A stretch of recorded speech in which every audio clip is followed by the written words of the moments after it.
So Donald Trump just weakened Ukraine's negotiating position, and that loss, it can't be reversed. He did it by calling Vladimir Putin before meeting Volodymyr Zelenskyy.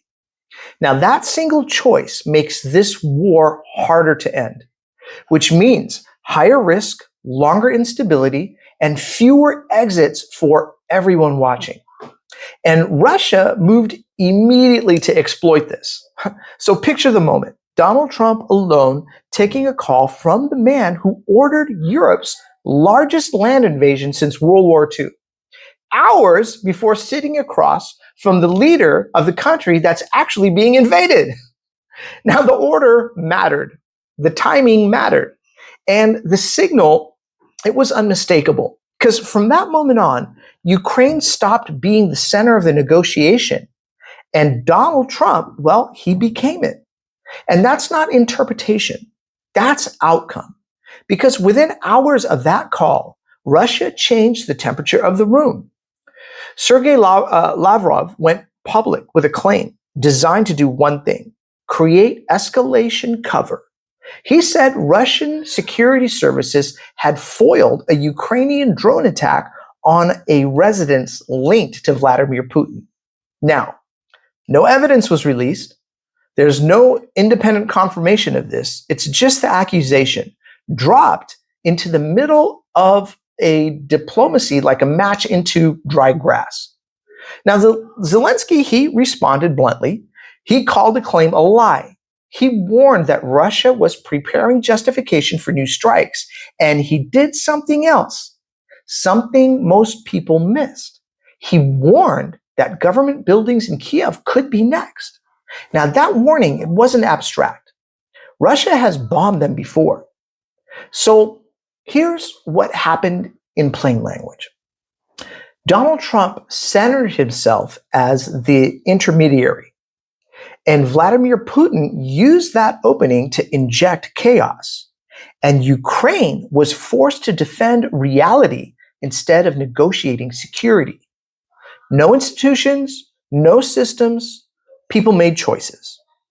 And by second 15, here's what that means for you. The path to a clean end to this war was just narrowed, which means the global cost of keeping it contained just went up. And you don't get to opt out of that bill. So now brings us to the damage without cushioning. Trump didn't announce a ceasefire. He didn't extract a concession. He didn't lock in enforcement. What he did was reestablish access. He showed that even while missiles are flying, Vladimir Putin still gets the first phone call. And that's not neutrality. That's a form of leverage, and it doesn't belong to the mediator. Because once diplomacy becomes about relationships instead of restraints, the aggressor never has to give any ground. He only has to stay dramatic. And Russia knows this game.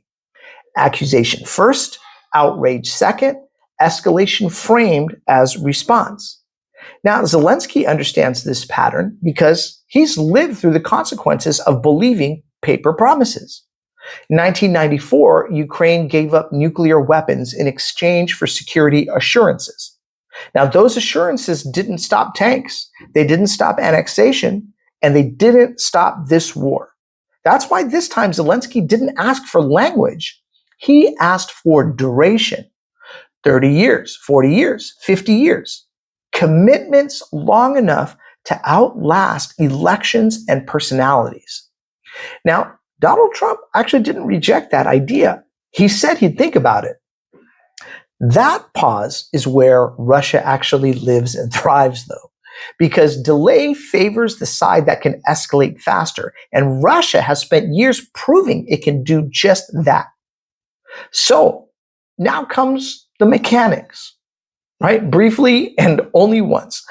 Trump's pitch to voters has always been simple.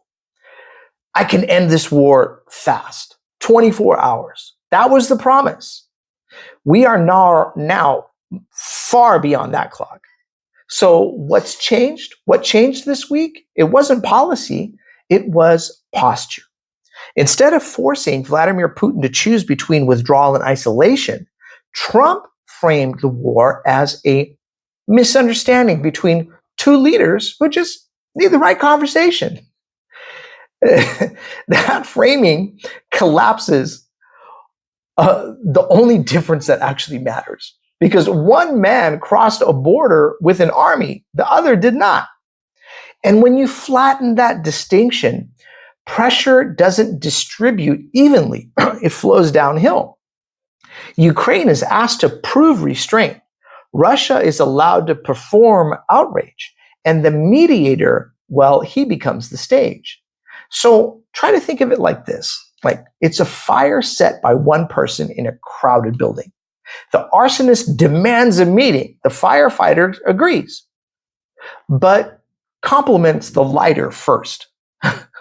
Then, as the smoke fills the stairwell, the trapped families are asked to stay calm so the arsonist doesn't get offended. That's not balance. That's misallocated responsibility. Or try to imagine it this way. Try to imagine a referee who manages the crowd instead of stopping the fouls. The game keeps going.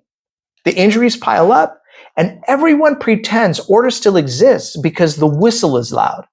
This is why Russia injects shock claims during negotiations. It's not chaos, it's leverage. And here's the judgment that might divide audiences here. Donald Trump does not need to intend to help Vladimir Putin for this to actually help Putin in the first place. Outcomes don't care about motives. Here's another one. Personal diplomacy without enforcement isn't bold. It's actually really brittle. And one more, right? If peace depends on one man's relationship instead of binding guarantees, it isn't peace. It's a pause with better lighting. Now, if we take a pause, rewind, and look at history, history doesn't punish bad intentions.